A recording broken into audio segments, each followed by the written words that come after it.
Hello students, you are welcome in my channel Freedom Classes. और आज मैं बताने वाला हूँ इंटीग्रेशन, जिसको हिंदी में समाकलन कहते हैं। अब इंटीग्रेशन जो है ये क्या है? तो integration is the reverse process of differentiation, यानी डिफ्रेंशिएशन का ये जस्ट उल्टा है, व्युत्क्रम है। तो इंटीग्रेशन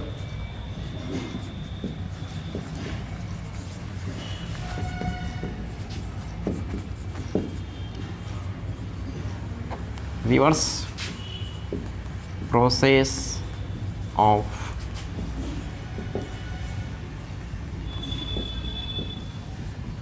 डिफ्रेंशिएशन,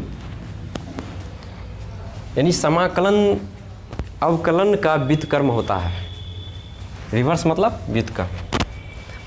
अब हम लोग सबसे पहले बात करते हैं कि डिफ्रेंशिएशन में जो स्लोप जो था वो हम लोग को स्लोप के बारे में बताता था। डिफ्रेंशिएशन का जो ग्राफ था है ना, वो स्लोप के बारे में बताता था। और इस इंटीग्रेशन का जो ग्राफ है वो एरिया के बारे में बताएगा। ठीक है, तो अब देखिए एरिया यदि इस तरह से देखा जाए तो ये कंप्लीट रेक्टेंगल हो गया। तो इसका एरिया निकालना बहुत इजी है ना। 1/2 बेस इंटू हाइट से इसका हम लोग एरिया आराम से निकाल सकते हैं।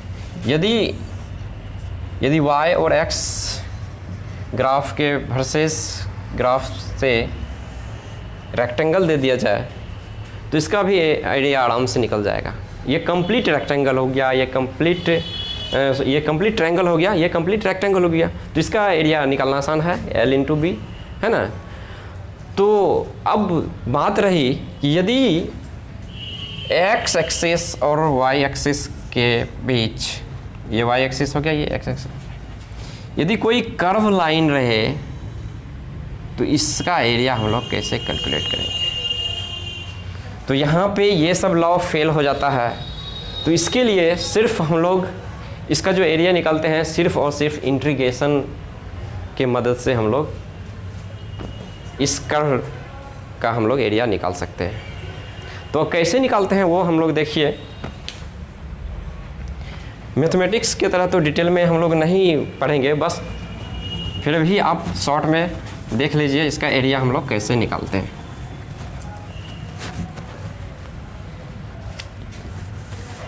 देखिए स्टूडेंट्स, ये x एक्सिस हो गया, ये y एक्सिस हो गया। यदि यहाँ से एक कर्व लाइन है,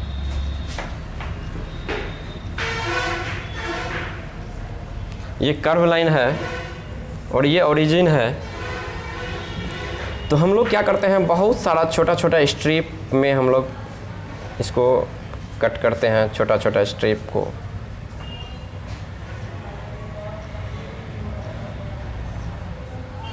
और इसकी जो थिकनेस है ये dx है, बहुत छोटा सा। और ये जो है ये लेंथ, इसको हम लोग y1 मान लेते हैं। अब इस स्ट्रिप को हम, ये स्ट्रिप इस तरह से है,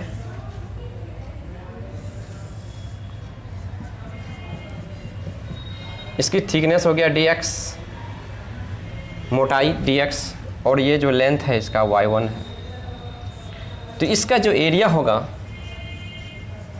ये हो जाएगा y1 इंटू dx, लंबाई इंटू थिकनेस। उसी तरह बहुत सारा स्ट्रिप हम लोग यहाँ पे ले सकते हैं।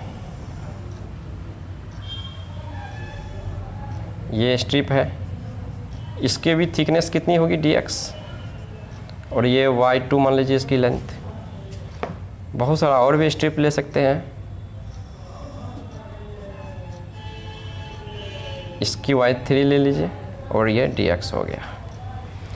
तो इस तरह से हम लोग बहुत सारा स्ट्रिप जो है इस, है ना, काट करके प्रत्येक का एरिया हम लोग निकाल सकते हैं। और यदि बहुत सारा हो जाए n टाइम्स भी हम लोग ले सकते हैं।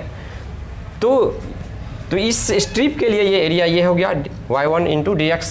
इस सेकेंड वाले स्ट्रिप के लिए जो एरिया होगा तो ये हो जाएगा आपका, यानी टोटल एरिया इसका हम लोग निकालेंगे। तो इसमें क्या करेंगे, मतलब ये हो जाएगा, इसके लिए y2 dx हो जाएगा। इसके लिए जो है इस स्ट्रिप के लिए जो एरिया हो जाएगा तो ये y3 dx हो जाएगा। तो इस तरह से यदि हम लोग टोटल एरिया को जोड़ दिया जाए तो उसके लिए हम लोग एक समेशन का यूज करते हैं। तो i बराबर 1 और इसका i n तक हम लोग लेते हैं, तो यहाँ पे हम लोग लिख सकते हैं कि yn इंटू dx।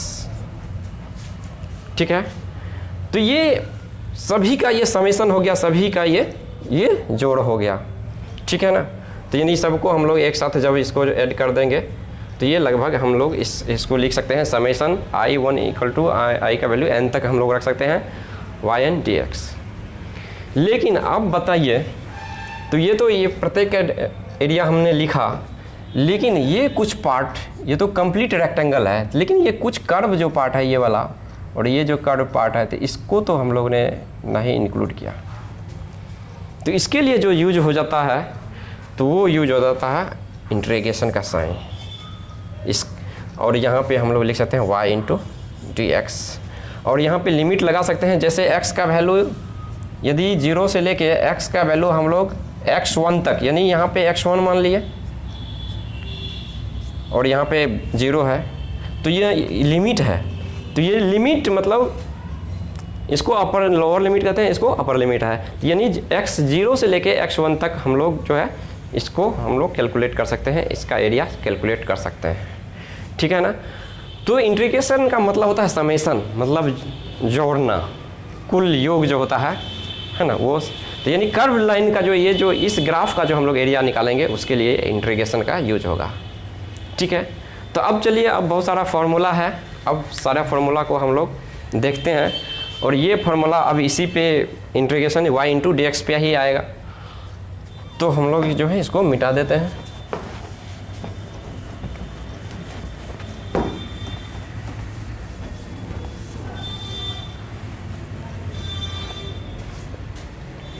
बंद है। नाउ स्टूडेंट्स, अब चलिए हम लोग देखते हैं फार्मूला ऑफ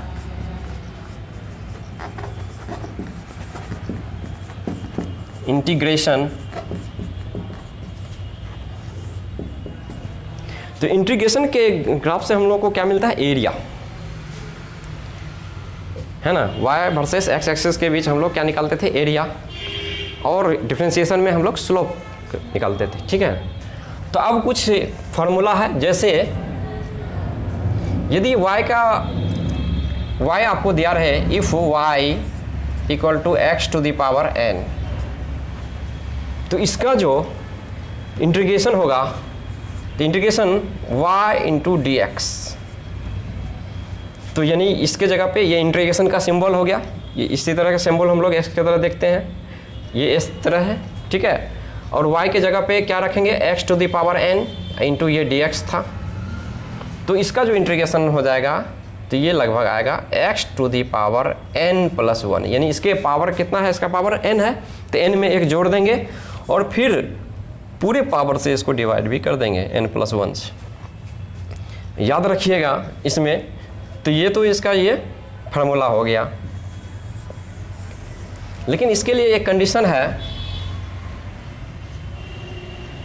कि वेयर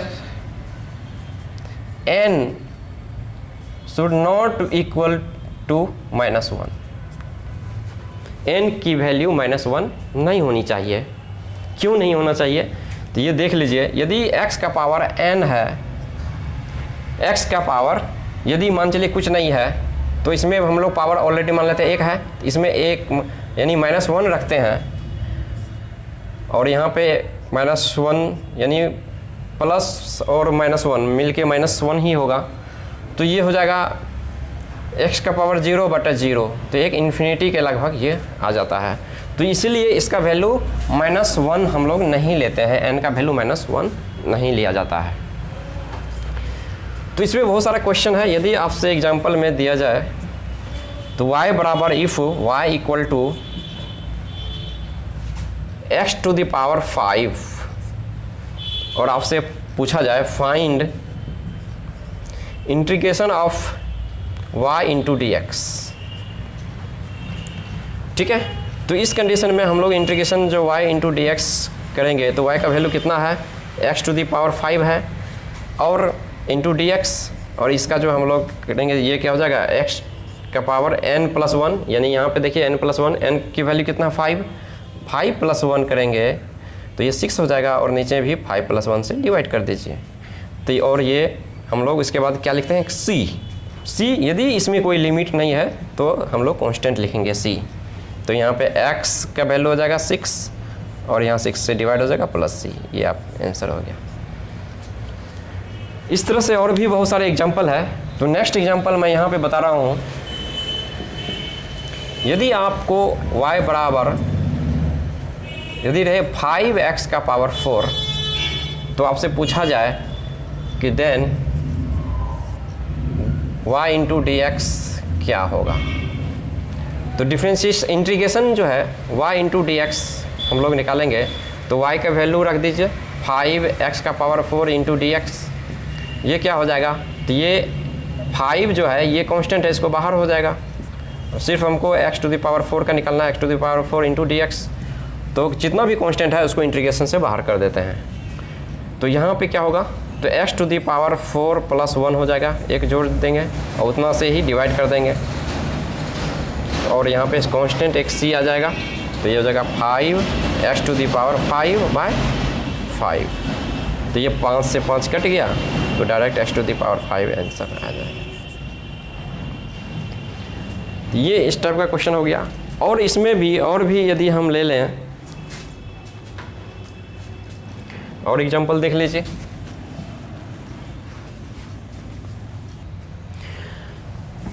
और भी एग्जांपल देखिए इस पे। यदि आपको एग्जांपल दिया रहे y का वैल्यू आपको दे दिया √x, ठीक है, यदि आपको दे दिया वैल्यू √x,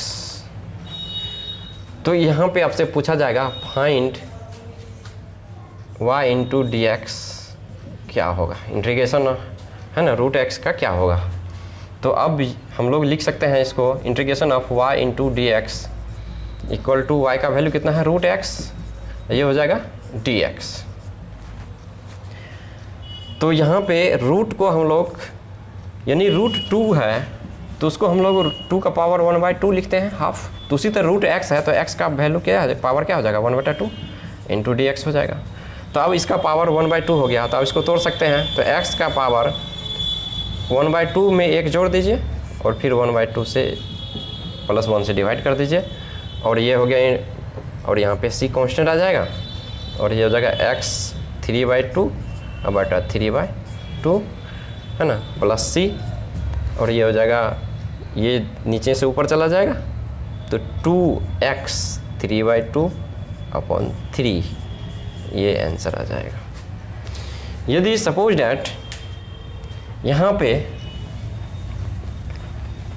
ये समझ में आ गया होगा, यदि यहाँ पे 1/√x होता, यदि आपसे पूछता differentiation of 1/√x into d x का क्या होगा, तो इसको हम लोग लिख सकते हैं। तो इंटीग्रेशन ऑफ 1/√x को क्या लिख सकते हैं, x का पावर 1/2 इंटू डी एक्स, और ये पावर ऊपर चला जाएगा, तो x का पावर क्या हो जाएगा -1/2 इंटू डी एक्स। तो अब इसको हम लोग फार्मूला पे तोड़ सकते हैं। तो x का पावर -12 + 1 बटा -12 + 1, यहाँ पे एक कांस्टेंट आ जाएगा। तो अब इसका वैल्यू क्या आ जाएगा, इसका वैल्यू 1/2 आ जाएगा, एक में से आधा चला जाएगा 1/2 ही होगा, और यहाँ भी 1/2 होगा। तो ये हो जाएगा 2x का पावर 1/2, या इसको हम लोग लिख सकते हैं 2√x, ये भी आंसर हो सकता है। ठीक है। यदि आपसे पूछा जाए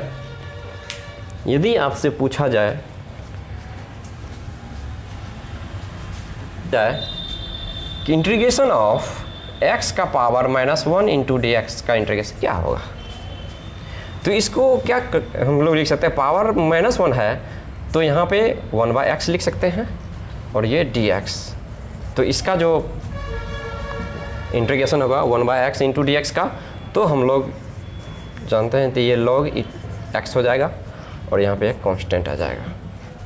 ठीक है। तो इस तरह से बहुत सारा क्वेश्चन जो है हम लोग कर सकते हैं। ये तो आपको बताया था कि अब हम किसी भी इंटीग्रेशन करने का तरीका, किसी भी वैल्यू का इंटीग्रेशन हम लोग कैसे कर सकते हैं ये बताया था।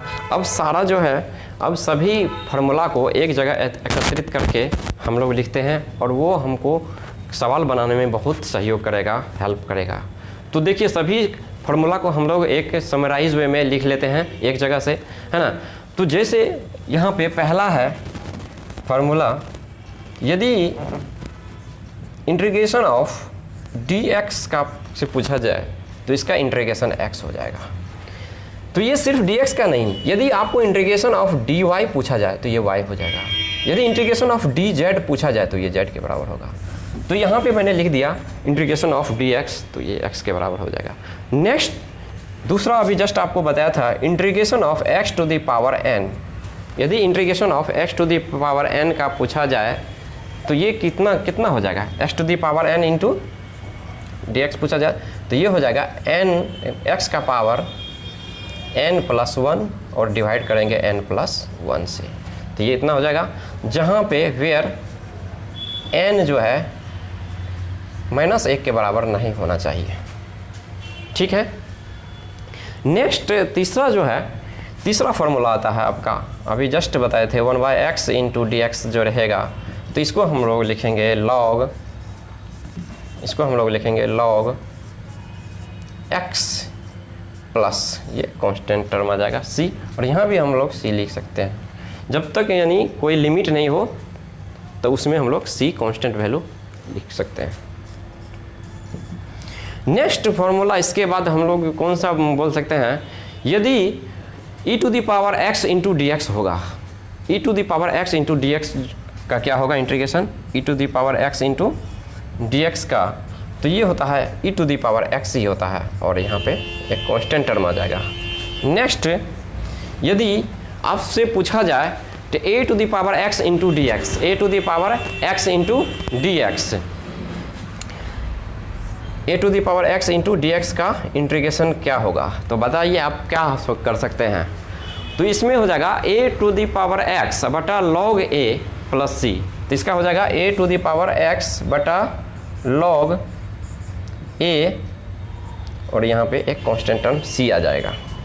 Next formula number 6, formula number 6, ठीक है ना।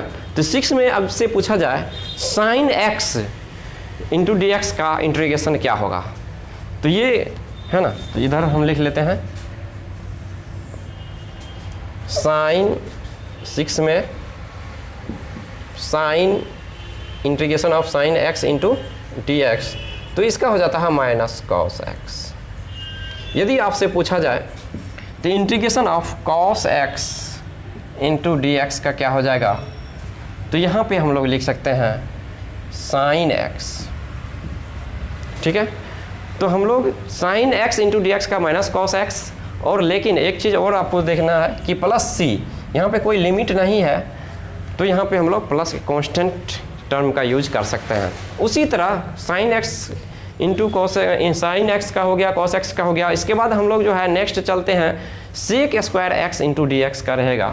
तो यदि आपसे पूछा जाए sec square x into dx का, तो इसका इंटीग्रेशन बताइए क्या होगा, इसका इंटीग्रेशन क्या होगा, तो इसका हो जाएगा 10x, है ना, इसका हो जाएगा 10x plus c।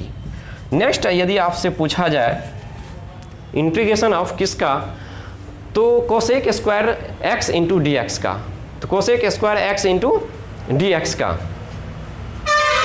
Cosec square x into dx का, तो ये हो जाता है minus cot x plus c, ठीक है ना। यदि इसके बाद और भी आपसे पूछा जा सकता है, यदि आपसे पूछा जाए सेक x इंटू 10x, तो यदि इंटीग्रेशन ऑफ, यदि पूछा जाए सेक x इंटू 10x, तो इसका इंटीग्रेशन हो जाता है सेक x प्लस c, सेक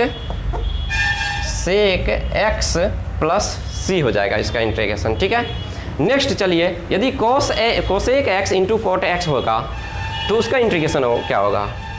यदि आपसे पूछा जाए integration of cosec x into cot x, तो ये हो जाएगा minus cosec x plus c, यानी cosec x into cot x, है ना, इंटू डी एक्स भी दे दीजिए, डी एक्स यहाँ पे छूट गया है, डी एक्स तो यहाँ पे यानी यहाँ पे डी एक्स, उसी तरह cosec x into cot x d x, तो इसका जो इंटीग्रेशन हो जाएगा minus cosec x plus c हो जाएगा। अब इन्वर्स वाला का हम लोग इंटीग्रेशन करते हैं, तो जैसे देखिए नेक्स्ट स्टूडेंट, अब देखिए ये 1 by integration of 1 upon 1 minus x square under root into d x, इसका हो जाता है sine inverse x plus c, ये याद रखना है। अब next minus 1 upon 1 minus x square under root का इंटीग्रेशन यदि होगा तो ये हो जाएगा cos inverse x plus c. Next उसी तरह 1 upon 1 plus x square root under, तो ये हो जाएगा इंटीग्रेशन, तो ये हो जाएगा टेन इन्वर्स एक्स प्लस सी। तो ये याद रखना है, और इसको जो है आप लोग मैथमेटिक्स में डिटेल में पढ़िएगा, वहाँ पे आप लोगों को मतलब इसको किस तरह से हम लोग प्रूफ करते हैं वो भी बताया जाता है। तो हम लोग को यहाँ पे उतना स्टडी करने की कोई ज़रूरत नहीं है, मेनली फार्मूला को हम लोग को याद करना है, याद रखना है, और कैसे यूज़ किया जाता है वो बस बताना है ना। जैसे अभी फार्मूला का यूज़ करके हम लोग ने क्वेश्चन भी बनाया, तो फिजिक्स में इसी तरह यूज होता है, ठीक है। डिटेल में आप लोग मैथमेटिक्स में पढ़ेंगे, ठीक है। तो अब और भी कुछ है, इसके बाद आपको बताने जा रहे हैं। चलिए अब हम लोग जो नेक्स्ट हम लोग बताने जा रहे हैं वो है अलजेब्रा ऑफ इंटीग्रेशन। इसमें हम लोग पढ़ना है एडिशन भी पढ़ना है एंड सब्सट्रैक्शन भी पढ़ना है। तो इस दोनों के किसी को जोड़ते हैं या घटाते हैं तो उस कंडीशन में हम लोग इंटीग्रेशन का यूज कैसे करेंगे, इंटीग्रेशन कैसे निकालेंगे। तो देखिए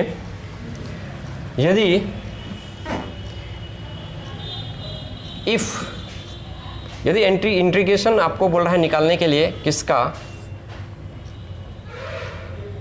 x square plus 1/x into d x का कैसे निकालेंगे। तो इस कंडीशन में क्या करेंगे कि यदि बीच में ये प्लस का साइन है तो सभी का प्रत्येक टर्म का हम लोग इंटीग्रेट करके dx से मल्टीप्लाई करेंगे। तो ये जैसे देखिए इंटीग्रेशन ऑफ पहला टर्म एक्स स्क्वायर, इसको भी dx से मल्टीप्लाई कर दीजिए, फिर प्लस, फिर इंटीग्रेशन ऑफ 1 अपॉन x, है ना, तो इसको भी मल्टीप्लाई कर देंगे dx से। तो अभी आपको बताए थे ये किस फॉर्म में आ गया, x to the power n के फॉर्म में, तो x to the power n into d x. तो इसका कैसे निकालते हैं, तो x का पावर में एक जोड़ देते हैं और फिर उतना पावर से ही नीचे डिवाइड कर देते हैं, फिर प्लस है तो प्लस दीजिए। तो 1/x इंटू डी एक्स का जो इंटीग्रेशन होता है, तो ये अभी जस्ट बताए थे ये log x, है ना, यहाँ पे बेस में e दे देंगे और यहाँ पे ये कांस्टेंट टर्म आ गया। तो इस तरह से ये आपका निकल गया। और भी इसमें बहुत सारा क्वेश्चन आप बन सकता है। जैसे दूसरा एग्जांपल देखिए, ये तो पहला एग्जांपल है, दूसरा एग्जांपल और भी हम लोग ले सकते हैं। एग्जांपल, तो यदि इंटीग्रेशन ऑफ, यदि हम लोग को दे दे 5x का power 3 plus 2x square plus 4x और इन dx, तो इसका इंटीग्रेशन कैसे निकालेंगे। तो इसको हम लोग सबको जो है पार्ट वाइज करेंगे और सबको dx से मल्टीप्लाई कर देंगे सब टर्म को। तो यानी 5x क्यूब इंटू dx हो जाएगा, फिर प्लस है तो प्लस दीजिए, फिर इंटीग्रेशन ऑफ इस टर्म का 2x स्क्वायर का और इसको भी dx से मल्टीप्लाई कर दीजिए, फिर ये नेक्स्ट टर्म क्या जाता है इंटीग्रेशन ऑफ 4x और इसको भी dx से मल्टीप्लाई कर देंगे, तो ये हो जाएगा। तो यहाँ पे देखिए, यहाँ पे एक 5 जो है ये कांस्टेंट है और इस कांस्टेंट को हम लोग डायरेक्ट बाहर कर देंगे, है ना, बाहर में लिख देंगे इंटीग्रेशन, और यहाँ पे बच जाएगा x क्यूब इंटू dx। यहाँ भी देखिए कांस्टेंट है, इसको भी बाहर कर दीजिए, तो ये अंदर में हो जाएगा x स्क्वायर इंटू dx। फिर यहाँ भी एक 4 कांस्टेंट है, इसको भी बाहर कर देते हैं, तो यहाँ पे x इंटू dx हो जाएगा। तो इस कंडीशन में तो यहाँ पे 5 और यहाँ पे integration of x to the power n के फॉर्म में ये आ गया।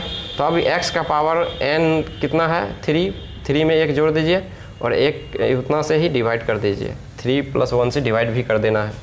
उसी तरह 2 और यहाँ पे x का पावर कितना है 2, तो x का पावर 2 में एक जोड़ दीजिए और उतना से डिवाइड कर दीजिए, 2 + 1 से डिवाइड कर दीजिए, प्लस 4 अब यहाँ पे क्या है, x का पावर 2 और डिवाइड भी 2 से कर सकता है, और यहाँ पे कांस्टेंट टर्म दे देंगे, यानी यहाँ पे कोई लिमिट नहीं है तो यहाँ कांस्टेंट आएगा। अब देखिए यहाँ पे क्या हो गया, अब ये क्या हो गया, तो यहाँ पे 5 और x का वैल्यू यहाँ पे पावर कितना हो जाएगा, 4 हो जाएगा, और 4 हो जाएगा, प्लस 2x का पावर 3 और बटा 3 हो जाएगा, प्लस ये कट जाएगा 2 से, तो ये हो जाएगा 2x² प्लस c। ये अब आंसर हो गया। तो इस तरह से हम लोग बना सकते हैं। तो ये तो एडिशन के टर्म है। बोलिएगा सर सब्सट्रैक्शन में कैसे करेंगे, तो सब्सट्रैक्शन में भी कुछ नहीं करना है, तो सेम प्रोसेस है। तो चलिए और उसका भी हम लोग एग्जांपल देख लेते हैं सब्सट्रैक्शन वाले का। चलिए अब सब्सट्रैक्शन में हम लोग देखते हैं, यदि इंटीग्रेशन ऑफ आपको पूछा जाए x²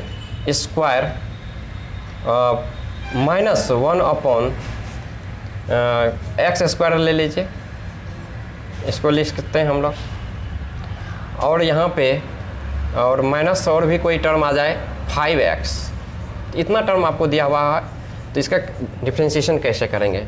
तो उसी तरह सबको जो है हम लोग पार्ट वाइज इंटीग्रेशन यानी dx से सबको मल्टीप्लाई कर करके इंटीग्रेट करते जाएंगे। तो ये हो जाएगा, माइनस है तो माइनस दीजिए, और यहाँ पे इंटीग्रेशन ऑफ 1/x² है into dx minus 5 integration of 5x into dx। तो ये इसका क्या हो जाएगा, तो x का पावर n हो गया, तो यहाँ पे 2 में 1 जुड़ जाएगा, तो ये डायरेक्ट 3 लिख देते हैं, और 3 से डिवाइड भी कर दीजिए, माइनस है तो माइनस दीजिए। अब x का पावर 2 है, ये ऊपर चला जाएगा, तो x का पावर क्या हो जाएगा, -2 हो जाएगा। इसका इंटीग्रेशन हम लोग करेंगे इंटू dx। अब देखिए ये कांस्टेंट टर्म बाहर आ जाएगा, तो यहाँ पे क्या हो जाएगा, x इंटू dx। तो अब ये हो गया इसका x का पावर 3/3 माइनस, अब देखिए इसको क्या करेंगे, x का पावर -2 है ना, तो इसमें प्लस जोड़ दीजिए 1, और -2 + 1 से डिवाइड भी कर दीजिए। अब -5 और x का पावर यहाँ पे क्या हो जाएगा, 2/2, तो ये हो जाएगा x का पावर 3/3 माइनस x का पावर हो जाएगा -1/-1, और ये हो जाएगा -5/2x²। ठीक है, तो ये हो जाएगा आपका x का पावर 3/3, और यहाँ पे देखिए माइनस और माइनस ये दोनों मिलके प्लस हो जाएगा, तो यहाँ पे ये है ना, तो यहाँ पे प्लस हो जाएगा, और यहाँ पे हम लोग x का पावर -1 लिख सकते हैं, और -5/2x², और इसको हम लोग डायरेक्ट यहाँ भी लिख सकते हैं, x की पावर 3/3 प्लस, और यहाँ पे हो जाएगा नीचे आ जाएगा, क्योंकि ये यहाँ पे इसको ब्रैकेट में लिख लीजिए, और यहाँ पे 1/x भी इसको लिख सकते हैं, -5/2x²। बस प्रोसेस वही है, हम लोग इस तरीके से कर सकते हैं। ये आपका आंसर हो गया। चलिए नेक्स्ट, अब ये एडिशन और सब्सट्रैक्शन तो लगभग आ गया। और इंटीग्रेशन में मल्टीप्लिकेशन वाला जो इंटीग्रेशन आएगा उसको हम लोग कैसे सॉल्व करेंगे। अब देखिए मल्टीप्लिकेशन के केस में कैसे करेंगे, यदि y बराबर u इंटू भी रहे, तो इसको हम लोग डिफ्रेंशिएशन करना, इंटीग्रेशन करना है y इंटू dx।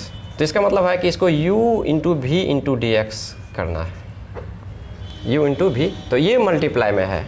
तो इसके लिए जो है हम लोग एक फार्मूला याद रखेंगे। क्या याद रखेंगे, तो इस तरह से जो टर्म आएगा, तो यानी u है, तो एक टर्म को u को आप बाहर इंटीग्रेशन के बाहर कर दीजिए, और अंदर में क्या बचेगा, v इंटू dx, फिर माइनस देंगे, और यहाँ पे इंटीग्रेशन, ठीक है ना। तो इंटीग्रेशन और इसके साथ क्या करेंगे, डिफ्रेंशिएशन भी करेंगे। किस टर्म का, तो v मतलब इसका, किसका, u का डिफ्रेंशिएशन करता है, और फिर यहाँ पे multiply integration v into dx, और ये ब्रैकेट में इसको बंद कर दीजिए, यानी ये जो इंटीग्रेशन का साइन है इसको ब्रैकेट, ये तो पूरे का हो गया, और ये इसको dx से मल्टीप्लाई कर देंगे। तो ये हो गया फार्मूला u इंटू भी के लिए।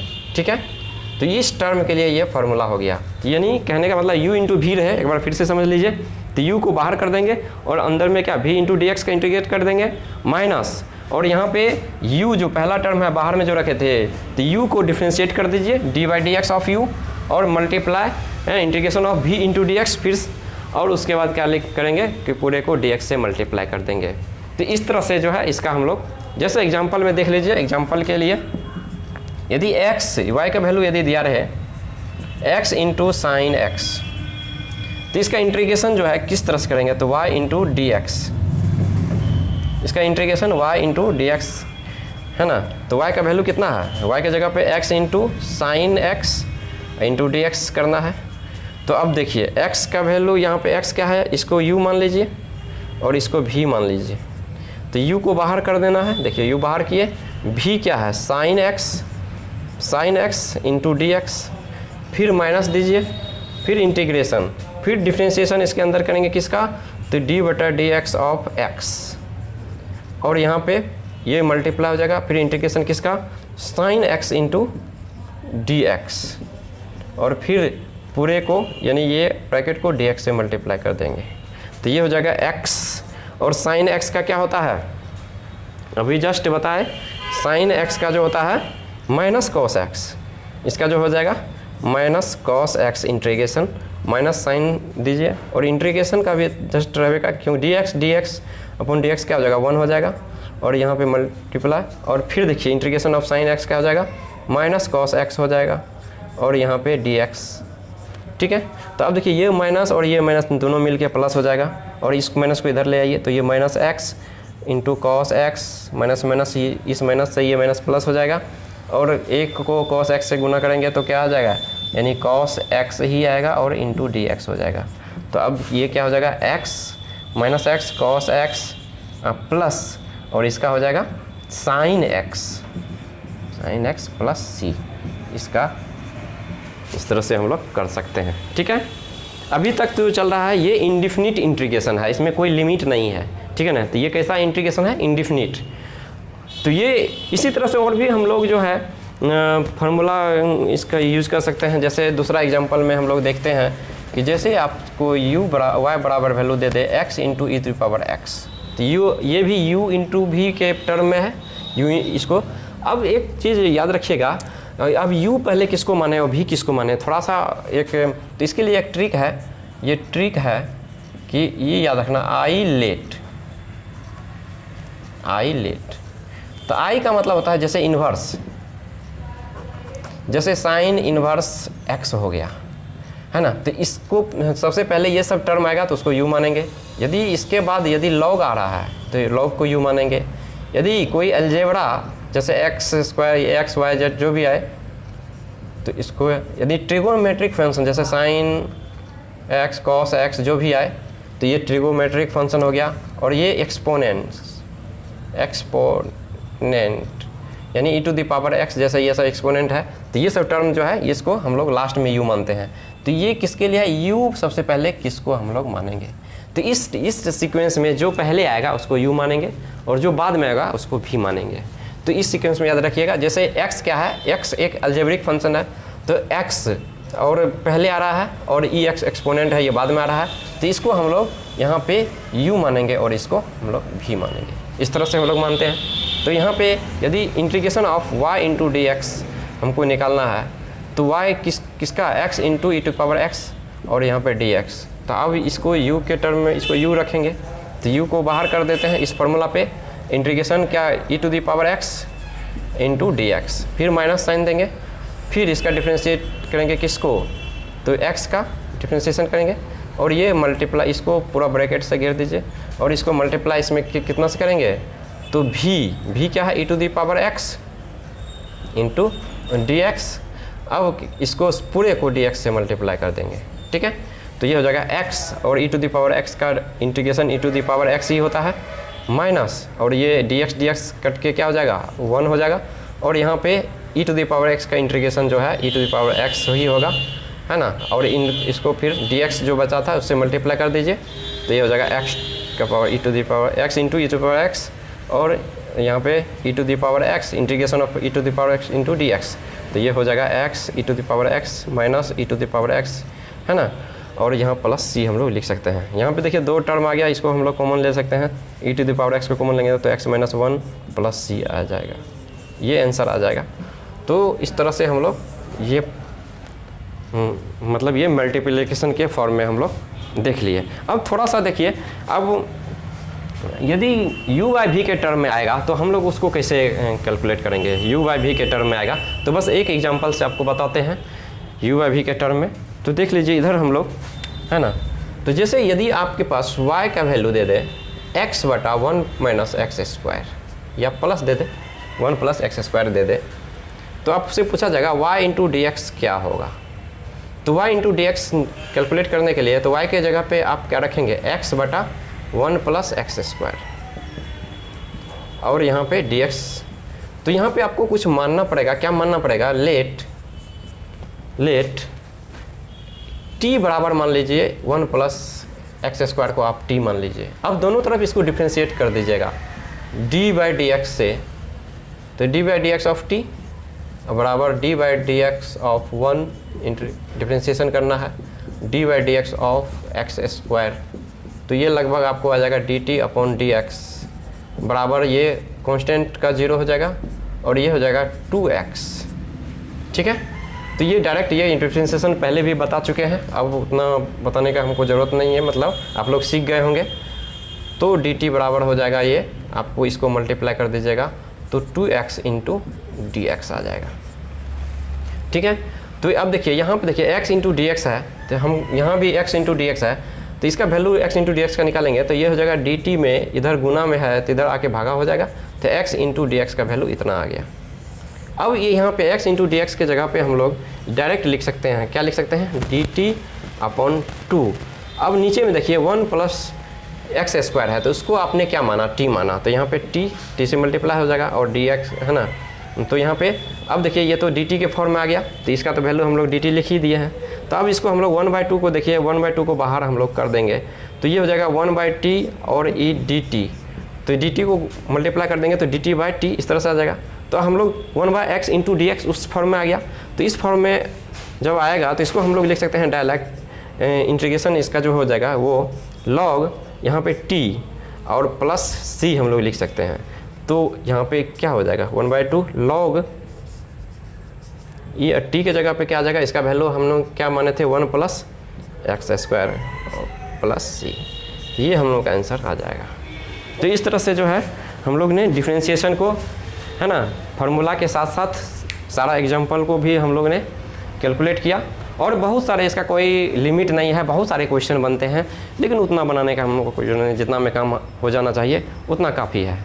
तो और भी कुछ जैसे कुछ इम्पोर्टेंट और भी देख लीजिए, इंटीग्रेशन में 1-2 एग्जाम्पल और लगता है बताना है तो उसको भी देख लीजिए। नेक्स्ट कुछ एग्जाम्पल हमको बचा हुआ है, जैसे देखिए इस तरह का भी क्वेश्चन रहे, y का वैल्यू यदि आपको दे दिया 4 और e टू द पावर दे दिया -5x, तो इसका हम लोग डिफ्रेंशिएशन मतलब इंटीग्रेशन कैसे निकालेंगे, कैसे कर, तो इसको हम लोग लिख सकते हैं y इंटू डी एक्स। तो y के जगह पे यहाँ पे 4 e to the power -5x लिख सकते हैं। तो अब देखिए अब क्या करेंगे, तो ये 4 जो है कांस्टेंट है, इसको बाहर कर दीजिए और e to the power -5x into d x का जो है यहाँ पे dx छूट गया था, dx का इंटीग्रेशन करना है। तब जब इसका इंटीग्रेशन करेंगे तो आप जानते हैं e to the power x का उतना ही होता है, e to the power x ही होता है। तो एक तरह से ये हो जाएगा e to the power -5x, लेकिन इस ये जो टर्म है 5x, तो इसको हम लोग जो है -5x का डिफ्रेंशिएशन करना है और इसको करके इससे डिवाइड कर देंगे। तो ये हो जाएगा आपका -5 बाहर आ जाएगा और dx/dx ये एक दूसरे से कट जाएगा, तो -5 ही इसका डिफ्रेंशिएशन आएगा। तो इसको हम लोग -5 से और यहाँ पे डिवाइड करके प्लस c कॉन्स्टेंट्स है ना जोड़ देंगे। उसी तरह यदि आपको y बराबर दे दे, तो यदि y बराबर दे दे आपको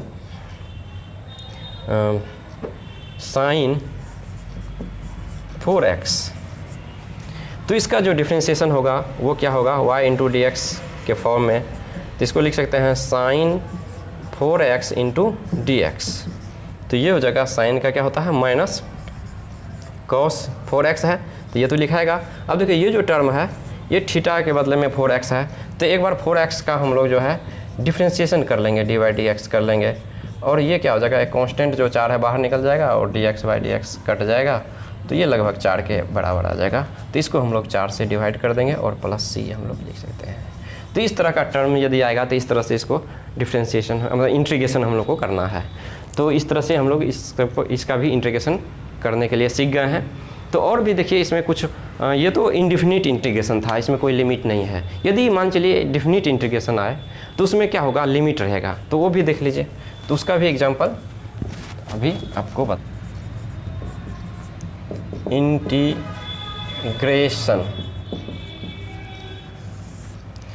है ना, निश्चित समाकलन।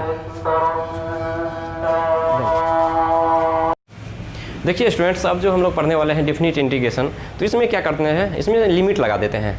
तो लिमिट कैसे लगाएंगे, जैसे देखिए ये हमको इंटीग्रेशन करना है, मान चलिए x इंटू डी एक्स का, और यहाँ पे हम लोग लिमिट देते हैं 0 से 3। तो इसका हम लोग कैसे करेंगे, बहुत सिंपल है। तो इसको हम लोग उसी तरह यहाँ पे इंटीग्रेशन जैसे पहले करते थे, इसका पावर 1 है तो 1 में एक और जोड़ देंगे तो 2 हो जाएगा, फिर 2 से डिवाइड कर देंगे, और है ना, और इसका जो लिमिट है तो ये हो जाएगा कितना से कितना, 0 से 3 तक है। और यहाँ पे प्लस, यहाँ पे सी अब नहीं हम लोग देख सकते हैं, ये प्लस सी नहीं लिखा जाएगा, क्यों, क्योंकि अब लिमिट आ गया है। तो डायरेक्ट हम इस फॉर्म में इसको तोड़ सकते हैं। तो यहाँ पे देखिए, तो x²/2, तो x के जगह पे एक बार वैल्यू क्या रखना है, अपर लिमिट, इसको कहते हैं हम लोग अपर लिमिट, अपर लिमिट, उच्च सीमा लिमिट। इसको कहते हैं हम लोग लोअर लिमिट, लोअर लिमिट, निम्न सीमा कहते हैं। तो upper limit, we are discuss about definite integration. अब देखिए डिफिनिट इंटीग्रेशन में हम लोग क्या करते हैं, लिमिट लगाते हैं। जैसे लिमिट मतलब जैसे एक ये हो गया लोअर लिमिट, ये हो गया अपर लिमिट। यदि हम 0 से लेके 2 तक लिमिट लगा दें, और यदि आपको बोले निकालने के लिए x का पावर -3 इंटू डी एक्स, तो आप क्या करेंगे, तो आपको उसी तरह से यहाँ पे जैसे आप पहले ऑलरेडी निकालते थे, तो x का पावर का हम लोग माइनस पावर में 1 जोड़ते हैं और उतना से डिवाइड कर देते हैं, और ये लिमिट जो है 0 से लेके 2 तक लगा देंगे। तो ये वैल्यू आपका कितना आ गया, x का पावर यहाँ पे -2 आ जाएगा, और यहाँ पे -2, 0 to 2, ये लिमिट लग गया। अब इसको हम लोग जो है, तो x का वैल्यू जो है -2 को हम लोग बाहर भी कर सकते हैं। तो यदि ये कांस्टेंट टर्म है, इसको बाहर कर दीजिए -2, और इसके अंदर में क्या बचेगा, तो x का पावर -2 है ना, और यहाँ पे 0 से 2, ठीक है। तो इसके बाद हम लोग इसको यहाँ पर सॉल्व करते हैं कि -1/2, और यहाँ पे हो जाएगा आपका -2 को हम लोग लिख सकते हैं माइनस, यदि 1/x का पावर 2, ठीक है। अब इसका लिमिट हो गया 0 से 2, तो -12, और यहाँ पे 1/x का वैल्यू एक बार 0, और इसका स्क्वायर है तो स्क्वायर दे देंगे माइनस, ये हो गया अपर लिमिट, और ये उसके बाद क्या करेंगे, माइनस लोअर लिमिट का स्क्वायर कर देंगे, तो ये हो जाएगा -12, और ये हो जाएगा 1/4 -1/0, ठीक है।